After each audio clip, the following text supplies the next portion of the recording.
नमस्कार मित्रों, आपका स्वागत है न्यूराइज क्लासेस पर। आशा करते हैं आप सभी लोग अच्छे होंगे। जैसा कि 10th और 12th क्लास के एग्ज़ाम्स जो हैं स्टार्ट होने वाले हैं, उसमें आता है एप्लीकेशन लिखने के लिए। सभी बच्चों को याद होता है एप्लीकेशन और सभी बच्चे लिख के भी आते हैं। बाद में देखते हैं मुझे एप्लीकेशन में नंबर नहीं मिले पूरे, हम पूरा लिख के आए थे, अच्छे से लिख के आए थे, लेकिन कुछ कमियां रह जाती हैं जिससे हमें जो है नंबर नहीं मिलते हैं, कट जाते हैं मेरे नंबर। तो उसमें क्या मिस्टेक होती हैं, कैसे लिखने में आपने सभी चीज़ें सही लिखी होती हैं लेकिन मिस्टेक होती है लिखने में। क्या डिज़ाइन करें, कैसे डिज़ाइन करें ताकि हमें नंबर जो है पूरे मिले। आइए बात करते हैं। जैसे हम हाई स्कूल की बात करें तो हाई स्कूल में क्वेश्चन नंबर 2 आता है एप्लीकेशन के लिए। तो वहाँ पे आपको क्वेश्चन नहीं डालना है, आपको डालना है आंसर नंबर। ठीक है, आंसर नंबर डालेंगे 2। अगर आप और वाला कर रहे हैं तो और करके आप ब्रैकेट में और करेंगे। ठीक है, आप ताकि एग्जामिनर जो काफ़ी चेक करता है तो उसको जो है पता चल जाए कि ये वाला बच्चे ने नंबर और वाला किया है, को आंसर नंबर 2 किया है।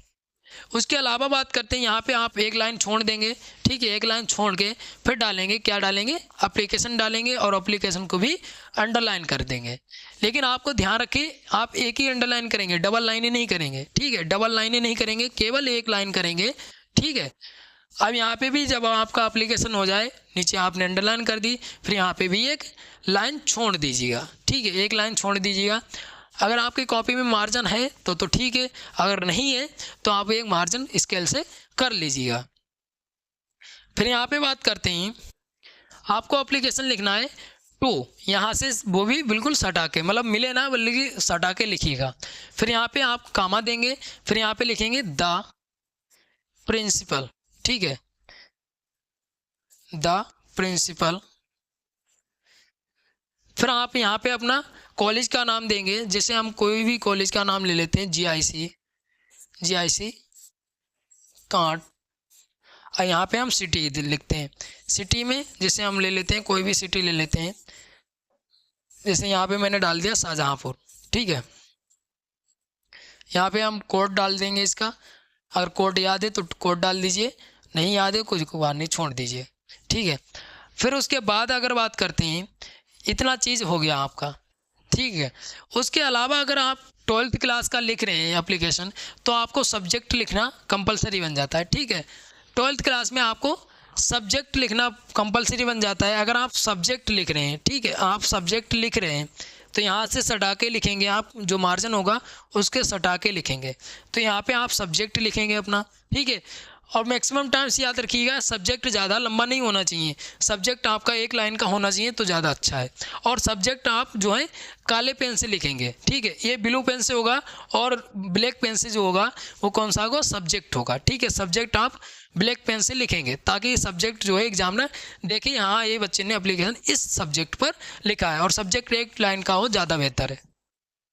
अगर 10th क्लास की बात करते हैं तो 10th क्लास में क्या होता है, तो 10th क्लास में आप सब्जेक्ट नहीं लिखेंगे तब भी चलेगा। ठीक है, 10th क्लास में सब्जेक्ट ना लिखें।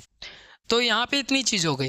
फिर उसके बाद आप डालिएगा सर और मैडम, क्योंकि वहाँ पे मैडम भी हो सकते हैं, सर भी हो सकते हैं, और आपके क्लास में कौन मैडम है कौन सर है तो वो आपको पता होगा। ठीक है, आप सर मैडम दोनों चीज़ें डाल दीजिएगा। यहाँ पे लिखिएगा रिस्पेक्टफुल्ली। ठीक है, रिस्पेक्टफुल्ली लिखिएगा। और आपको जितना भी लिखना है, जिस पे लिखना है, जो भी टॉपिक आपका है उस पे एप्लीकेशन लिखना है वो लिख दीजिएगा। अब बच्चे क्या करते हैं, यहाँ से उन्होंने स्टार्ट किया। ठीक है, अब यहाँ पे जो सिटी पड़ी है उसके नीचे एक लाइन छोड़िएगा तब लिखिएगा। ठीक है, एक लाइन छोड़ के तब लिखिएगा सर मैडम। फिर यहाँ पे देखिए, सर मैडम लिखने के बाद भी आप ये वाली जो सर मैडम वाली लाइन है वो छोड़ दीजिएगा। ठीक है, सर मैडम वाली लाइन छोड़ के फिर उसके नीचे आप स्टार्ट करिएगा अगली लाइन से, नीचे से, और वहीं से जहाँ से मैंने कामा लगाया है तो यहाँ से आप लिखना स्टार्ट करिएगा। और आपकी जब लाइन वहाँ पे समाप्त हो जाए तो आप बच्चे कुछ क्या होते हैं, बच्चे यहीं से रिस्पेक्टफुल्ली के नीचे से लिखने लगते हैं। नहीं, ये गलत है। ठीक है, आपको अगली लाइन जब स्टार्ट करनी है वो यहाँ से मार्जिन से स्टार्ट करनी है। कहाँ से स्टार्ट करनी है, यहाँ से जब आप लिख देंगे पूरी, ठीक है, पूरी जब आप लिख देंगे, इतनी आप लिख देंगे। उसके अलावा अगर बात करते हैं कि देखिए, यहाँ पे जब आपने लाइन यहाँ पे लिख दी थी पूरी, ठीक है, यहाँ पे पूरी लाइन हो गई थी, इतनी लाइनें हो गई थी। जब आपका जो है एप्लीकेशन लिख जाए फिर आप लिखते हैं, जैसे यहाँ पे रिस्पेक्टफुल्ली मान लेते हैं, रिस्पेक्टफुल्ली लिखा है मेरा, तो रिस्पेक्टफुल्ली में क्या होगा, अब यहाँ पे देखिए, जब आपकी इतना एप्लीकेशन हो गया, फिर आप काइंडली लिखते हैं तो काइंडली लिखें, या आप जो भी धन्यवाद देना चाहें वैसे दिए, और फिर यहाँ पे आप रिस्पेक्टफुली के नीचे जस्ट लिखिएगा। फिर आप फिर वही प्रोसेस करेंगे, फिर वही प्रोसेस यहाँ पे हो जाएगी। जब आपका एप्लीकेशन लिख जाए, फिर क्या करेंगे आप, यहाँ पे हम थोड़ा सा मिटा देते हैं। तो जब आपका एप्लीकेशन लिख जाए, ठीक है, एप्लीकेशन लिखने के बाद डेट आप यहाँ पे डालेंगे, ठीक है, डेट यहाँ पे डालेंगे, ठीक है, डेट डाल दीजिएगा। फिर यहाँ पे लिखिएगा योर ओबिडेंटली, तो यहाँ पे योर ओबिडेंटली, और यहाँ पे आप अपना नाम नहीं डालिएगा, आप यहाँ पे डालिएगा XYZ, ठीक है, आप नाम नहीं डालिएगा और अपना रियल एड्रेस मत लिखिएगा एप्लीकेशन में, ठीक है। और देखिए, आप अपना स्कूल का नाम लिख दीजिएगा, कोई दिक्कत नहीं है, और आप जो है XYZ डालेंगे, अपना नाम नहीं डालेंगे। इतनी चीज़ें आपको याद रखनी है। जैसे मैंने यहाँ पे एक एप्लीकेशन लिया है, तो एप्लीकेशन में देखिए यहाँ पे दिया है, ये जो है फीवर पे लिखा था, 3 दिन की छुट्टी चाहिए थी, उस पे लिखा हुआ है। तो यहाँ पे देखिए द प्रिंसिपल लिखा है, इस जो है कॉलेज का नाम लिखा है, उसके बाद सिटी लिखिए। आपको अगर पिन कोड पता है अपना तब डाल दीजिए, ना पिन कोड पता मत डालिए, छोड़ दीजिए उसको, ठीक है। उसके अलावा बात करते हैं, यहाँ पे मैडम लिखा है, यहाँ पे आप सर भी लिख सकते हैं, क्योंकि आपके हो सकते हैं सर हो आपके स्कूल में, तो सर मैडम कुछ भी लिख सकते हैं आप, ठीक है। उसके बाद देखिए वही लिखा है जो मैंने प्रोसेस बताई है।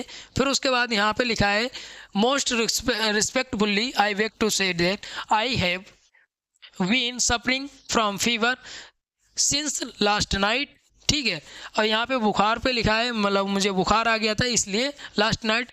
अब यहाँ पे देखिए, फिर उन्होंने मोस्ट के नीचे रिस्पेक्टफुल्ली लिखिएगा, या मोस्ट लिखा हो तब भी आप चलेगा।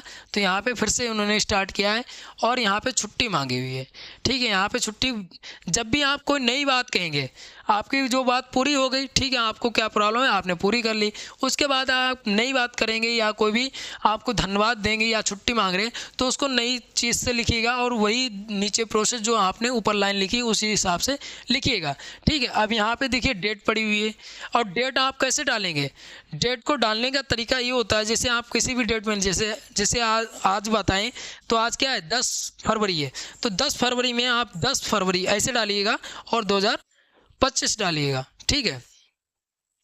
आप इस तरीके से डेट डालेंगे।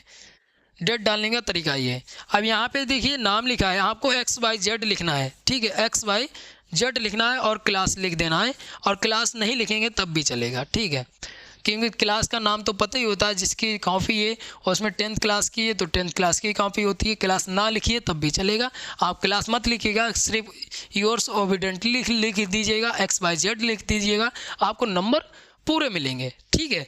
आपको इतनी चीज़ लिखनी है, आप क्लास छोड़ दीजिएगा, नाम मत डालिएगा। तो यहाँ पे एप्लीकेशन आप इस तरीके से लिखेंगे तो आपको नंबर जो हैं पूरे मिलेंगे। एक एप्लीकेशन और है जो महत्वपूर्ण है, ये जो है फीवर पे है, और ये दूसरी जो है किस पे, दूसरी जो है क्या, चेंज सब्जेक्ट, किस पे, तो चेंज सब्जेक्ट पे है, ठीक है, सब्जेक्ट चेंज पे है। ये भी एप्लीकेशन महत्वपूर्ण है, तो आप अगर टेलीग्राम चैनल ज्वाइन कर लीजिएगा, वहाँ पे आपको इसकी PDF मिल जाएगी। देखिए यहाँ पे मैंने जो बताया है XYZ लिखा है, तो XYZ लिखा हुआ है, ठीक है। तो यहाँ पे जो है इतनी चीज़ें थी, आपको जो महत्वपूर्ण पॉइंट थे यहाँ पे चर्चा किया है। आशा करते हैं आपको वीडियो अच्छी लगी होगी, अच्छी लगी तो लाइक शेयर कमेंट करिए, और टेलीग्राम चैनल ज्वाइन कर लीजिएगा, उस पर आपको इसकी PDF मिल जाएगी। मिलते हैं अगली वीडियो में, तब तक के लिए धन्यवाद।